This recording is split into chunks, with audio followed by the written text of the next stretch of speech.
नमस्कार दर्शकों, मैं ज्योति शर्मा स्वागत अभिनंदन करती हूं आप सभी का हमारे बेहद विशेष कार्यक्रम वैदिक गुरु में।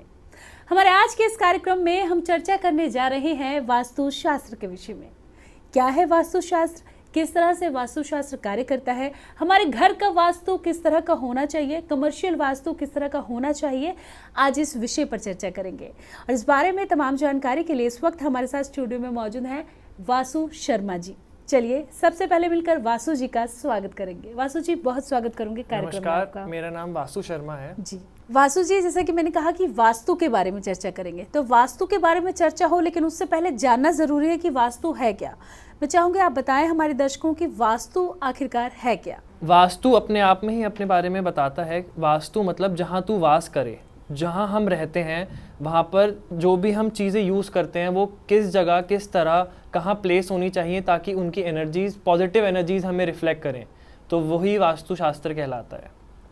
जी वासु जी, अगर आपकी बात की जाए तो आप कैसे ऑल इंडिया इंस्टीट्यूट से जुड़े, और ऑल इंडिया इंस्टीट्यूट में और भी कई कोर्सेज होते हैं, लेकिन आप वास्तु आपने सीखा, क्या कारण था, इसके बारे में जानना चाहिए। मैम, एज अ प्रोफेशन मैं सिविल इंजीनियर हूँ। मैंने इंटीरियर डिज़ाइनिंग का भी कोर्स करा है। तो जब मैंने कंस्ट्रक्शन और इंटीरियर का काम शुरू करा तो चीज़ें रखना सबको आता है कि हम लोग चीज़ें किसी जगह को सुंदर बना रहे हैं तो हम चीज़ को रख रहे हैं, बट उसी चीज़ से हमें पॉजिटिव एनर्जी भी मिले, तो उसके लिए वास्तु बहुत इम्पॉर्टेंट था। तब मुझे ये ख्याल आया कि मुझे वास्तु सीखना चाहिए और तब मैं ऑकल्ट साइंसेस से जुड़ा। जी। अब अगर आगे बात की जाए वास्तु शास्त्र के बारे में, तो रोज़मर्रा की जो ज़िंदगी है इस पर वास्तुशास्त्र क्या प्रभाव डालता है, इसके बारे में। जी मैम, बिल्कुल रोज़मर्रा की ज़िंदगी पे वास्तु प्रभाव डालता है।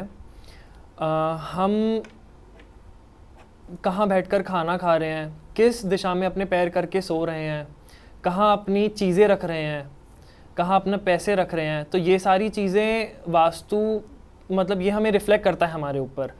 अगर ये चीज़ें सही जगह नहीं है तो शायद हमें छोटे टाइम स्पैन में ना पता चले, लेकिन लंबे समय में ये चीज़ें हमें पॉजिटिव या नेगेटिवली रिफ्लेक्ट करती हैं।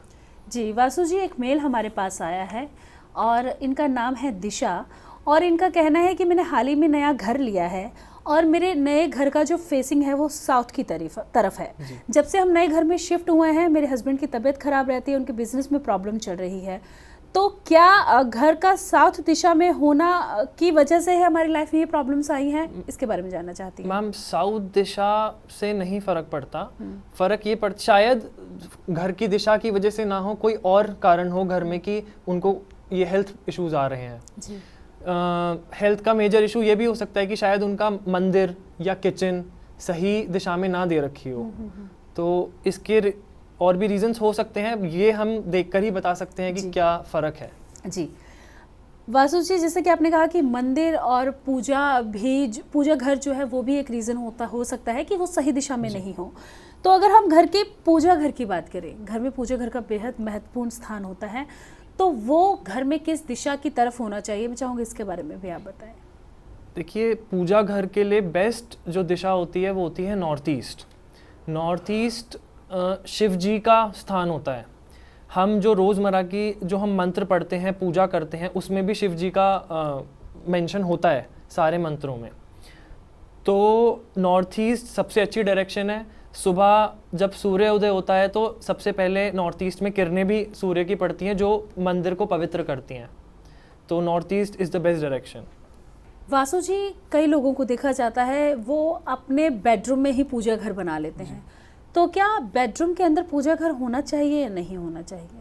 देखिए, पूजा घर जहाँ तक हो सके बेडरूम में अवॉइड करना चाहिए, खास करके मैरिड कपल्स के रूम में, क्योंकि एट सम लेवल उनको अपना वैवाहिक जीवन बिताना होता है, तो पूजा घर वहाँ पर होना शुभ नहीं माना जाता।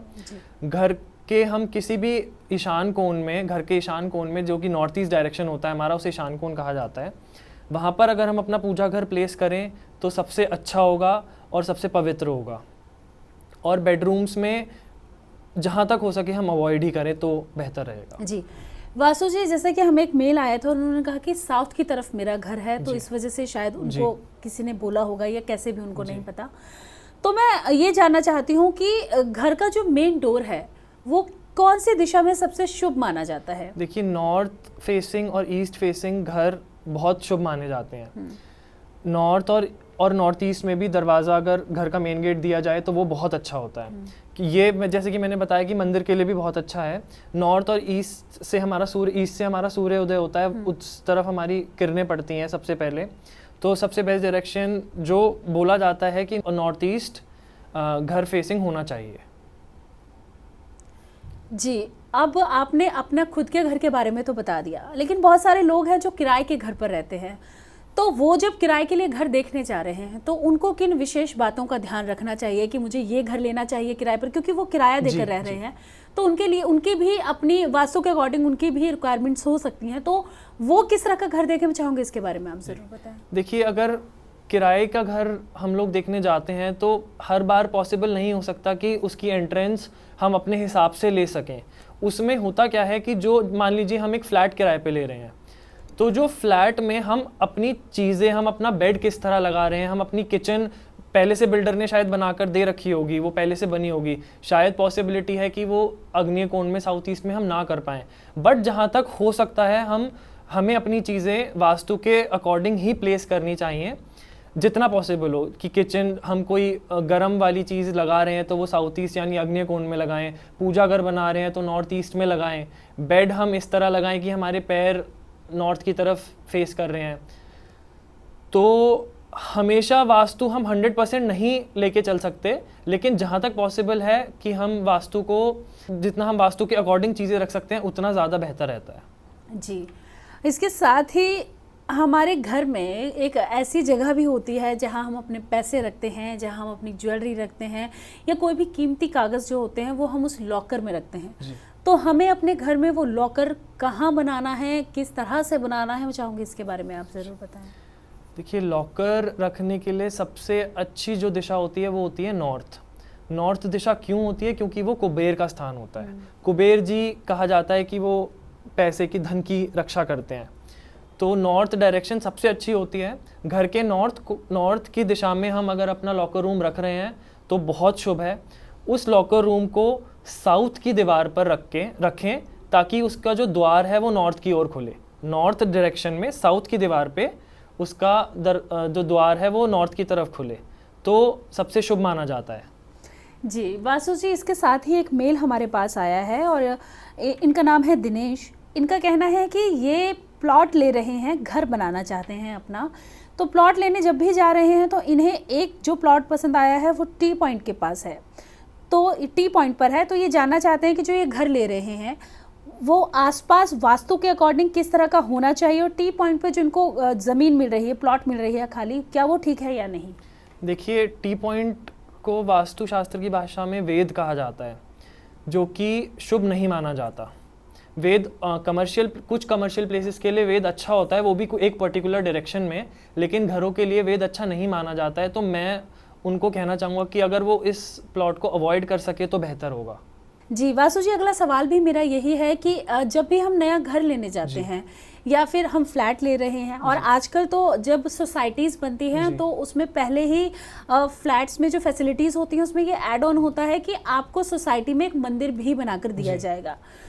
तो वास्तु के अकॉर्डिंग घर के आसपास मंदिर, घर के आसपास होटल, हॉस्पिटल होना क्या सही है या नहीं, इसके बारे में जानना चाहूँगी। देखिए, घर के पास मंदिर होना वैसे अच्छा नहीं बताया जाता है, लेकिन फ्लैट्स जो होते हैं वो एक हमारा प्लॉट वाले घर से थोड़ा सेपरेट चीज़ मानी जाती है। हम जब फ्लैट्स का वास्तु देखते हैं तो हम अपने पर्टिकुलर फ्लैट का ही वास्तु देखते हैं, हम पूरी बिल्डिंग का या आसपास का वास्तु नहीं देखा जाता उसमें। तो जो हमें एक्चुअली में चीज़ें इफ़ेक्ट करेंगी वो चीज़ें इफ़ेक्ट करेंगी जो हम उस फ्लैट में, मतलब जहाँ हम रह रहे हैं।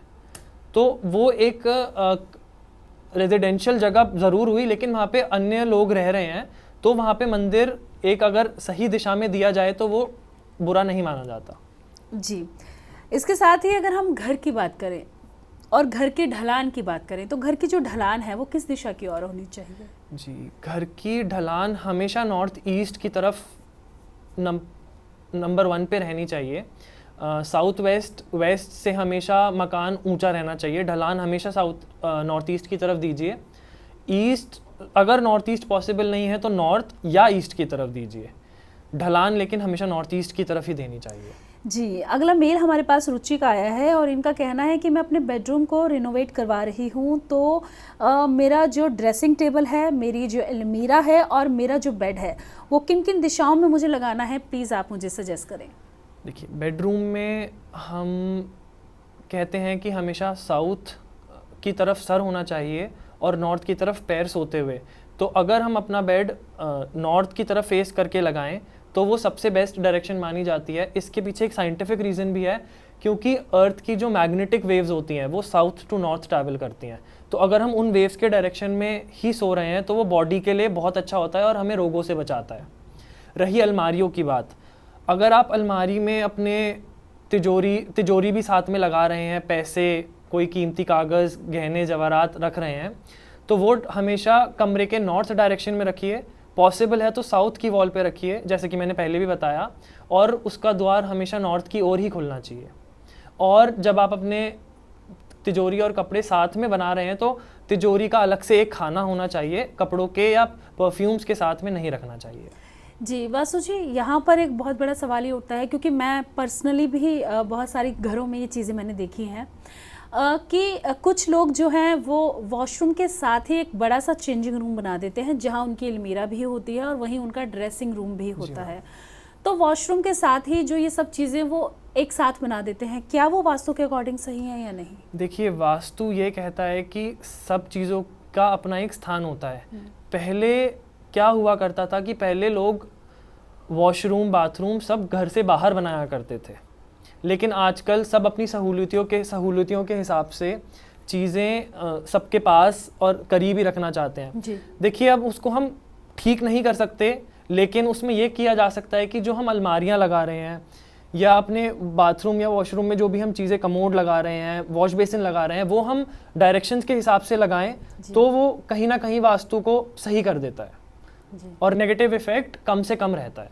जी, वासु जी, अब अगर घर के उस स्थान की बात की जाए जहाँ हम वाटर टैंक रखते हैं, या फिर तो हम बोरिंग करते हैं, या फिर कुआं रखते हैं, या अंडरग्राउंड वाटर रखते हैं, तो वो घर के कौन से स्थान पे हमें रखना चाहिए, कौन सी दिशा में? इसके बारे में हमेशा ईशान कोण में, पानी का स्रोत घर में हमेशा ईशान कोण में, जो कि नॉर्थ ईस्ट डायरेक्शन होता है, उसमें होना चाहिए। नॉर्थ ईस्ट में इसलिए कहा जाता है क्योंकि ये अगर हम 5 तत्वों की बात करें तो नॉर्थ ईस्ट पानी के लिए अच्छा माना जाता है। इसलिए पानी का हम कुछ भी स्तोत्र लगा रहे हैं, स्विमिंग पूल बना रहे हैं, वाटरफॉल लगा रहे हैं, या फिर बोरिंग करा रहे हैं, तो नॉर्थ ईस्ट डायरेक्शन सबसे अच्छी मानी जाती है। जी, इसके साथ ही वासु जी, अगर घर की बात की जाए तो मैं अगर अपनी पर्सनली बात करूं तो मुझे खाना खाने का और खाना बनाने का बहुत शौक है। तो अब अगर खाने की बात आती है तो जो 2 जगह की बात तो होगी ही, एक हमारे किचन की बात होगी, दूसरे हमारे डाइनिंग रूम की बात होगी। तो सबसे पहले अगर खाना बनाने की बात की जाए तो जब हम खाना बना रहे हैं तब हमारा मुख कौन सी दिशा की तरफ होना चाहिए? मैं चाहूँगी इसके बारे में आप ज़रूर बताएं। खाना बनाते हुए हम अग्नि का प्रयोग करते हैं, जैसा कि सबको पता है। तो अग्निय कोण हमारा साउथ ईस्ट डायरेक्शन में बताया जाता है। किचन को हम साउथ ईस्ट डायरेक्शन में ही बनाया जाता है घरों में वास्तु के अकॉर्डिंग। चूल्हा हमें साउथ ईस्ट में ही रखना चाहिए, किचन के भी साउथ ईस्ट में एक चूल्हा रखना चाहिए, और साउथ की तरफ फेस, अगर हम चूल्हा साउथ ईस्ट में रख रहे हैं तो हम फेस साउथ की तरफ ही करके खाना बनाया जाता है। जी, और इसके साथ ही अगर हम खाना खाने की बात करें तो जितना महत्वपूर्ण खाना बनाना है और उस दिशा का है, उतना ही महत्व खाना खाने का और उस दिशा का भी है। तो खाना खाते समय हमारा मुख कौन सी दिशा की तरफ होना चाहिए, और अगर किसी के घर में डाइनिंग टेबल है तो वो किस तरह का टेबल होना चाहिए? क्योंकि आजकल बहुत तरह का जो है वो फैशन आ गया है। हम ऑनलाइन भी देखें तो बहुत सारे जो टेबल हैं वो गोल शेप में दिखते हैं, कुछ स्क्वायर में दिखते हैं, अलग अलग डिज़ाइंस के टेबल आ गए हैं। तो वो डाइनिंग टेबल किस तरह का होना चाहिए और हमारा मुख कौन सी दिशा की तरफ होना चाहिए, इसके बारे में बताएं। देखिए, खाने के लिए हमें हमेशा नॉर्थ या ईस्ट को फेस करके खाना खाना चाहिए। साउथ या वेस्ट में कभी बैठकर नहीं खाना चाहिए। साउथ जो डायरेक्शन होती है वो यम की डायरेक्शन होती है, तो वो बिल्कुल अच्छी नहीं मानी जाती। रही हमारी डाइनिंग टेबल की शेप की बात, देखिए, गोल table, circular table, dining table हमें घर में कभी नहीं रखनी चाहिए, क्योंकि आपने सुना होगा कि डिनर करते हुए, रात का खाना खाते हुए चर्चा घर वाले या बाकी लोग जो भी होते हैं, रिश्तेदार होते हैं, चर्चा करते हैं टेबल पे। बोला जाता है कि राउंड टेबल पे अगर बैठकर चर्चा की जाती है तो कभी उसका एक डिसीजन नहीं निकल कर आता है। हमेशा रेक्टेंगुलर शेप डाइनिंग टेबल होनी चाहिए और उसकी सीटिंग इस तरह की जानी चाहिए कि खाने वाला इंसान या तो नॉर्थ की तरफ फेस करके बैठ रहा है या ईस्ट की तरफ करके बैठ रहा है। जी वासु जी, अब अगर कोई घर बना रहा है जी, तो हमारे उस घर का, हमारे उस प्लॉट का कौन सा हिस्सा जो है हमें वो खाली रखना चाहिए वास्तु के अकॉर्डिंग? मैं चाहूँगी इसके बारे में आप बताएं। देखिए वास्तु के अकॉर्डिंग जो हमारा साउथ वेस्ट का हिस्सा होता है, वेस्ट का हिस्सा होता है, वो हमेशा भारी बनाना चाहिए और ऊंचा बनाना चाहिए। नॉर्थ ईस्ट और नॉर्थ ईस्ट की तरफ हमें खुला एरिया देना चाहिए, जैसे कि गार्डन, लॉन। वहाँ से बेसिकली ज़्यादातर हम लोग घर की एंट्रीज होती हैं तो वहाँ पे हमेशा खुला एरिया देना चाहिए। और साउथ वेस्ट और वेस्ट का एरिया हमेशा ऊंचा और भारी होना चाहिए। और ब्रह्म स्थान पे कभी भी कोई भारी चीज़ नहीं लगानी चाहिए, ब्रह्म स्थान को भी हमेशा खाली रखना चाहिए। जी, अगला मेल हमारे पास आया है और इनका नाम है पूजा। इनका कहना है कि इनकी एक 8 साल की बच्ची है और ये उसके लिए घर में अलग से स्टडी रूम बनवाना चाहती हैं। तो बच्चे का स्टडी रूम कौन सी दिशा में वो बनवा सकती हैं, और स्टडी टेबल जो है कि बच्चा जिस तरफ मुख करके पढ़े वो कौन सी दिशा में उनका टेबल रखवा सकती हैं, इसके बारे में जानना चाहती हैं। देखिए स्टडी रूम बच्चों के लिए साउथ वेस्ट में बहुत अच्छा बताया जाता है। बच्चे को हमेशा नॉर्थ की तरफ बैठकर पढ़ना चाहिए। नॉर्थ सबसे अच्छा डायरेक्शन माना जाता है जिस तरह हम बैठकर पढ़ाई कर रहे हैं। साउथ वेस्ट डायरेक्शन बच्चे के लिए सबसे अच्छा होता है। तो बिल्कुल पूजा जी, आपने पूछा कि आपके बच्चे के लिए जो स्टडी रूम बनाना चाहती हैं वो कौन सी दिशा में हो, तो वासु जी ने आपको बताया कि बच्चे का स्टडी रूम कौन सी दिशा में होना चाहिए, कौन सी दिशा में बच्चे के लिए स्टडी रूम जो है वो बेहतर रहेगा। तो बिल्कुल दर्शकों, अगर आपके मन में भी कोई सवाल है, वास्तु संबंधी कोई भी जानकारी अगर आप जानना चाहते हैं तो आप भी हमें मेल कर सकते हैं और आपके तमाम सवालों के जवाब कार्यक्रम के माध्यम से आपको ज़रूर दिए जाएंगे। तो बिल्कुल हमारे इस कार्यक्रम में अभी तक हमने बात की रेजिडेंशियल वास्तु के बारे में, अब हम बात करेंगे कमर्शियल वास्तु के बारे में। तो वासु जी, अगर कमर्शियल वास्तु की बात की जाए तो कमर्शियल वास्तु में आता है हमारा ऑफिस हो गया, हमारी फैक्ट्री हो गई, हमारी दुकान हो गई। तो अगर ऑफिस की बात की जाए तो ऑफिस में सबसे मेन जो जगह होती है वो होती है हमारे बॉस के बैठने की जगह। तो ऑफिस में जो बॉस का कैबिन है वो कौन सी दिशा में होना चाहिए, और उसके बाद उस दिशा के बाद जब वो बैठ रहे हैं तो उनका मुख कौन सी दिशा में होना चाहिए? मैं चाहूँगी इसके बारे में आप ज़रूर बताएं। देखिए ऑफिस में बैठने के लिए जो ऑफिस का मालिक है, और अगर मालिक ऑफिस में नहीं बैठ रहा है तो जो मैनेजर है उसे नॉर्थ की डायरेक्शन में बैठना चाहिए। मुख हमेशा ईस्ट या नॉर्थ की ओर ही रहना चाहिए ताकि जो ग्राहक आएँ, जो क्लाइंट्स आते हैं, उनका मुख ईस्ट और वेस्ट फेसिंग में रहे। और ये रही ऑफिस की बात। अगर हम दुकानों की, शोरूम्स की या शॉपिंग मॉल्स की बात करते हैं तो वहाँ पर भी जो सेल्समैन होते हैं उन्हें नॉर्थ या ईस्ट की तरफ फेस करके खड़ा होना चाहिए। काउंटर इस तरह बनाना चाहिए ताकि जो ग्राहक आ रहे हैं वो ईस्ट और वेस्ट की तरफ फेस करके खड़े रहें। ऐसे ही ऑफिस के जो मालिक हैं उनको नॉर्थ की तरफ फेस करके बैठना चाहिए। जी वासु जी, हमने अभी बात की थी तिजोरी के बारे में, घर की तिजोरी जो है वो कौन सी दिशा में होनी चाहिए, लेकिन ऑफिस में तिजोरी होना एक बहुत महत्वपूर्ण चीज़ है, क्योंकि ऑफिस में तिजोरी होगी, उसमें पैसा होगा, तभी जो है एम्प्लॉयज़ की सैलरी दी जाएगी। तो मैं चाहूँगी कि आप ज़रूर बताएं कि ऑफिस के अंदर जो तिजोरी है उसका मुख्य स्थान कौन सा होना चाहिए और किस तरह से वो तिजोरी बनाई जानी चाहिए वास्तु के अकॉर्डिंग। चाहूँगी इसके बारे में ज़रूर बताएं। देखिए कुछ चीज़ें होती हैं जो कमर्शियल और रेजिडेंशियल वास्तु में बिल्कुल ही सेम रहती हैं। तिजोरी ऑफिसेज में भी नॉर्थ की ओर ही होनी चाहिए और साउथ की वॉल पे रख के उसे नॉर्थ की तरफ खुलना चाहिए। हाँ, हमें ये ध्यान रखना होता है कि तिजोरी के ऊपर कोई भारी चीज़, कोई बीम ना जा रही हो, क्योंकि उससे पैसे का विवरण नहीं हो पाता। जी वासु जी, अगला मेल हमारे पास आया है और इनका नाम है नीलम। इनका कहना है कि मेरे फादर इन लॉ जो है उनकी तबीयत बहुत ज़्यादा ख़राब रहती है, तो घर का एक छोटा सा हिस्सा है जो एक छोटे से हॉस्पिटल की तरह बन गया है, क्योंकि वहाँ पे बहुत सारी दवाइयाँ रखी हुई हैं। तो मैं अपने घर में दवाइयाँ घर के कौन से हिस्से में रखूँ वास्तु के अकॉर्डिंग, इसके बारे में जानना चाहती हैं। कि घर में औषधि कक्ष यानी कि दवाइयों का स्थान हमेशा नॉर्थ ईस्ट में बनाना चाहिए। सबसे अच्छी जगह वही मानी जाती है। उससे क्या होता है कि दवाइयाँ बढ़ती नहीं हैं और जो लोगों का अगर लोगों को रोग लग रहा है, घर के रहने वाले निवासियों को रोग लग रहा है किसी तरह का, वो कम से कम ही होता है। हमेशा दवाइयों को नॉर्थ ईस्ट में रखना चाहिए। वासु जी, अगला मेल हमारे पास आया है। इनका नाम है धुनीचंद शर्मा और ये फिलहाल कनाडा में रहते हैं। इनका सवाल है कि कनाडा में ये खुद का रेस्टोरेंट खोल रहे हैं, तो इन्हें रेस्टोरेंट किस जगह पर बनाना चाहिए और वहाँ का जो रिसेप्शन और कैश काउंटर है वो किस तरह का होना चाहिए, कौन सी दिशा में होना चाहिए, इसके बारे में जानना चाहते हैं। देखिए, रेस्टोरेंट हमेशा पब्लिक प्लेस पे होना चाहिए जहाँ पे लोगों का आना जाना लगा रहे। ये वास्तु भी है और प्रैक्टिकल भी देखते हैं कि जहाँ लोगों का ज़्यादा से ज़्यादा आना जाना लगा रहता है वहीं पे ऐसी जगहों पे लोग आते हैं, मतलब रेस्टोरेंट आपका ज़्यादा चलेगा।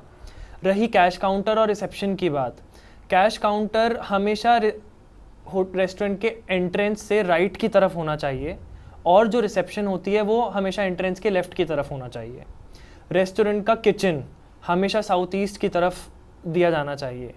ये कुछ चीज़ें हैं जिससे हमारे रेस्टोरेंट की हमेशा बरकत ही होगी और कभी कोई नेगेटिव एनर्जीज हमें इफ़ेक्ट नहीं करेंगी। वासु जी, अगर किसी को ऐसा लगता है कि शायद नेगेटिव एनर्जी है या घर में नेगेटिव एनर्जी आ गई या खुद में नेगेटिव फील करता है, तो नेगेटिव एनर्जीज को घर से बाहर निकालने के क्या कुछ उपाय कर सकते हैं? मैं चाहूँगी इसके बारे में आप ज़रूर बताएं। कि एक सिंपल उपाय मैं बताता हूँ जो शायद घर में सभी लोग कर सकते हैं। एक कटोरी में थोड़ा सा नमक और पानी डालकर घर के एक कोने में रख दीजिए। ये अगर आप चाहें तो रोज़ भी कर सकते हैं, नहीं तो हफ्ते में एक बार कीजिए। उस कटोरी को रात भर रखे रहने दीजिए। सुबह उठकर उस कटोरी को टॉयलेट में डाल के फ्लश कर दीजिए। और लेकिन ये ध्यान रखिएगा कि आधे घंटे तक उस कमोड को, उस टॉयलेट को कोई यूज़ नहीं कर रहा है। इससे क्या होगा कि आपकी जो घर की नेगेटिव एनर्जीज़ हैं वो उसमें स्टोर होकर फ्लश आउट हो जाती हैं और पॉजिटिवनेस ज़्यादा बढ़ने लगती है। जी, तो बिल्कुल दर्शकों, आज हमने बात की वास्तुशास्त्र के बारे में। वास्तुशास्त्र क्यों हमारे लिए महत्वपूर्ण है, हमारे घर के लिए, हमारे बिजनेस एरिया के लिए क्यों महत्वपूर्ण है और वास्तुशास्त्र के हिसाब से हम अपने घर, अपने ऑफिस, अपने दुकान को किस तरह से सजा सकते हैं, सेट कर सकते हैं, इसके बारे में चर्चा की। तो वासु जी, आप स्टूडियो में आए, हमारे दर्शकों को वास्तुशास्त्र के बारे में बताया। इस तमाम जानकारी के लिए आपका बहुत बहुत धन्यवाद। Thank you. जी, नमस्कार।